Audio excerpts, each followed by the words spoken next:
Good afternoon, good morning, greetings, assalamu alaikum. My name is Shwa and I am the host and founder of a podcast called Light Up with Shwa. It's a weekly podcast on conscious living and parenting. I hope you have already subscribed to it, and if you haven't, please do so. So this is part 2 with Dr. Tallessyn, Zawn, Grenfell-Lee, and I hope you have already watched part 1 with her. And if you haven't, please do so. Do subscribe to Light Up with Shwa podcast. Let me know which episode do you like, which guest, which question, anything of these conversations that we are having during this pandemic. I hope you are getting something out of this podcast, and your comments and feedback is very important, and that will help me produce more relevant programs for you. And I hope you stay well and healthy, and keep watching Light Up with Shwa, and share, rate, and review. Here is Dr. Tallessyn again. Thank you. Thank you for that. My third question: what have you learned or gained or lost? There are 3 parts to it: learned, gained, or lost during this time. You can answer all 3 or 1 or 2. Well, I think a lot of people like myself have really lost the physical contact with loved ones that we all miss so much. I really wish that I could give my nieces and my sister and my other siblings a hug. And even though I'm not living alone, I have my family and I have my dog. Especially people who are living alone have really lost that. I encourage people even just go hug a tree, any kind of physical contact, hug the earth, lie down on it, maybe like find ways to find that physical contact. We really need it deeply. Even, hug yourself, but that's something that I feel like we all have lost, that in-person community, whether it's physical or just in the same physical space, that we all, maybe some of us didn't realize as much how much we would miss it. Yep.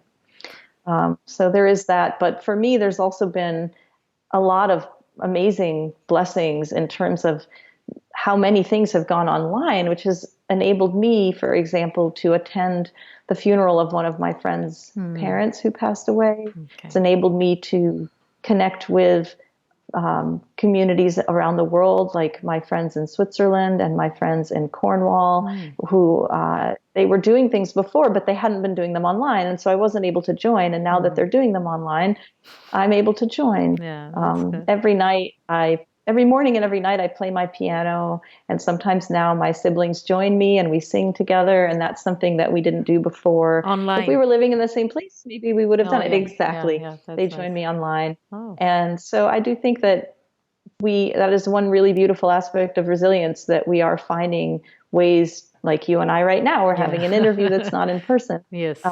And we're all finding ways, if you have internet, if you have the technology for it, even if you just have a phone, of connecting with old friends that I haven't spoken to in a long time. I think a lot of people are doing that, reaching out and just checking in on people that you haven't spoken to in a while.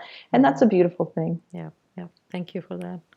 And anything, so yeah, that's part of it. Okay. Anything you learned very profound that you had not learned before, or something new that occurred to you? I mean, it doesn't have to be, but I'm just asking. I just make sure that I get everything out of you. I guess, yeah. Something new that hadn't occurred to me. I think probably one thing that it wasn't that it was surprising, but I wasn't expecting it, was that having, in my particular neighborhood, which is actually a very close-knit neighborhood, which is unusual, I think, in this day and age, it feels a bit like we went back 50 or 60 years in time, to a time when people actually walked around a little. Our neighborhood's not dense, so you can walk around and you're not near other people. We have a wooded area, and people are just out and about, and you're able to call across the street and say hello. And if anything happens, which sometimes things do happen, then everybody knows. And there's just a kind of sense of, oh, this is what it used to be like before we were all on our screens all the time, and before we were all so busy with all of our scheduled all the time. People are home and they're around. And I really do think there's been for me, I'm 45, and I remember what it was like 30, 35 years ago in neighborhoods. And then I had kind of forgotten. And so it was a little bit of an interesting thing. I guess I'm just hoping that other people are experiencing as well, that kind of surprise of, oh, it feels nice to have a kind of neighborhood community awareness and relationality that we had lost that, and maybe we hadn't quite we realized it, but experiencing it is always different from just thinking about it, right? So do you want it to continue after this pandemic is over? Or is it like just okay for now and then you want to go back to your routine and your screens? Do I want the neighborhoodliness to continue or other things? Yeah, like the one which you said that everybody knows, and it's like 30, 40 years ago, it used to be this way. So do you want it to people and you to continue that relationship after the pandemic is over, because everybody's going to go back to their work and all? So do you think this can be managed? I really do hope that there are a lot of things that people carry on with after the pandemic. And this is one of them. And, as much as it's nice to be alone when you're in the woods, for me, it was always a little sad to see this really beautiful set of nature trails and feel like not a lot of people were using them. And now it's like this really lovely thing that they're being more used. And I feel like, more nature connection is always a good thing, and more neighborhood connection is always a good thing. Yeah. So I actually really do hope that, once you become closer friends with people, you stay that way. Yeah. So I do hope that does continue. Okay. Yeah. Thank you. Thank you.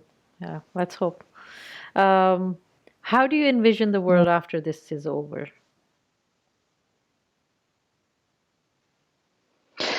Well, I admit that my concern, my worry is that people have felt very deprived, and there's been a real sense of scarcity, and there's going to be a desire for people just to go a little crazy and fly in airplanes all over the world and be really consumerist and just spend a lot of, time.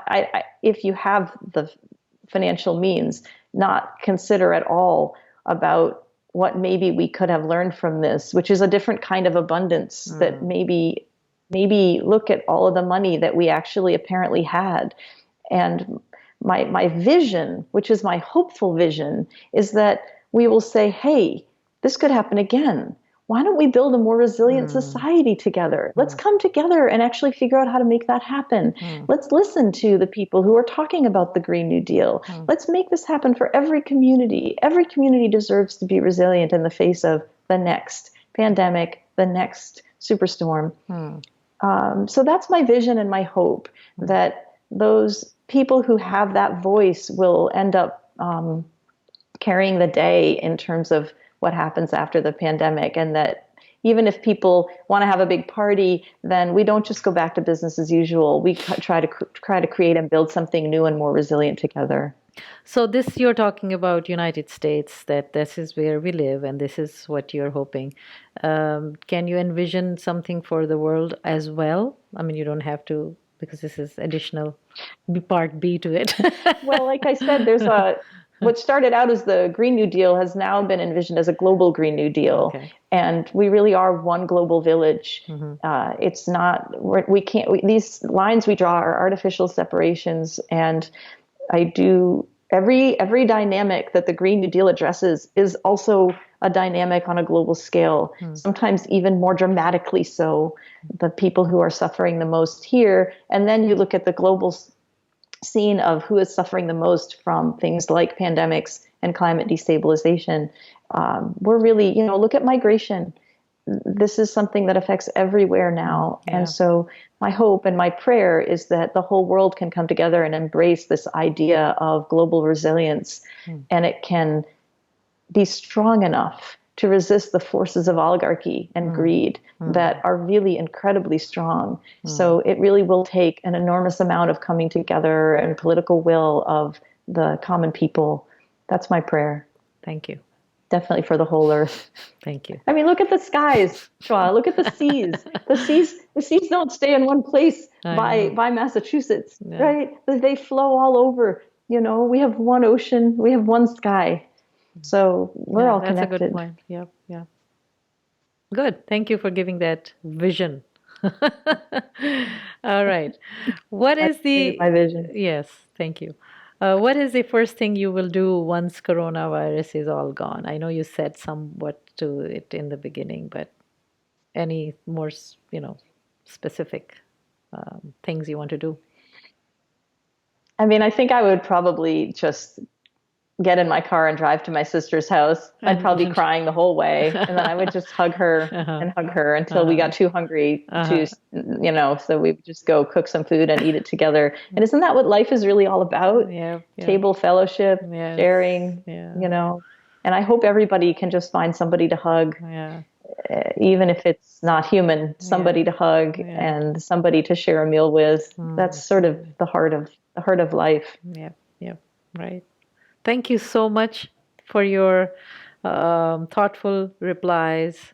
I hope that we will get over with this soon, but that when I started this, everything is changing every day. We are getting more information about the virus and how people around the world and in United States are handling it and all. So how do you envision the world after this is over? Some are saying, well, it's not going to be over too soon, but then yeah, it will be over, right? We have to do something about it, and we have done it in the past. So yeah, the concern is of second wave and God forbid the third wave. So yeah, for that. So anyways, I'm sure we will be hugging each other soon, uh, Yeah. and may everybody heal soon and things get better. So Tallessyn, thank you for your time. Thank you for your all your energy that you do put in this area, in this work. And do you want to talk about your page on Facebook before we end this conversation on Sure. climate chaplaincy? Thank you, Shwa. Yeah, I encourage people to think about resilience. So I have this Facebook page called Climate Resilience Chaplaincy. And when we think about this pandemic, it's not going to be the only one.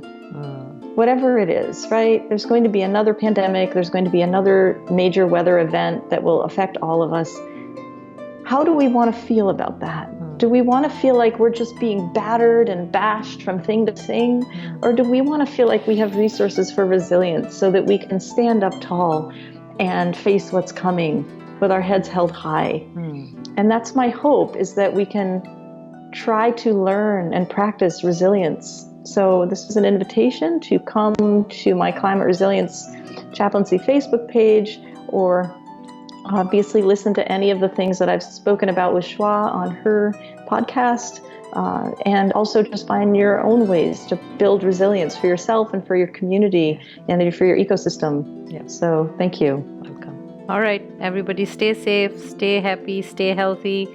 Don't be scared. Keep your immunity up, and you can fight this. And we are available on Facebook. If you guys have any message you want to talk to us, please do so. Take care and thank you.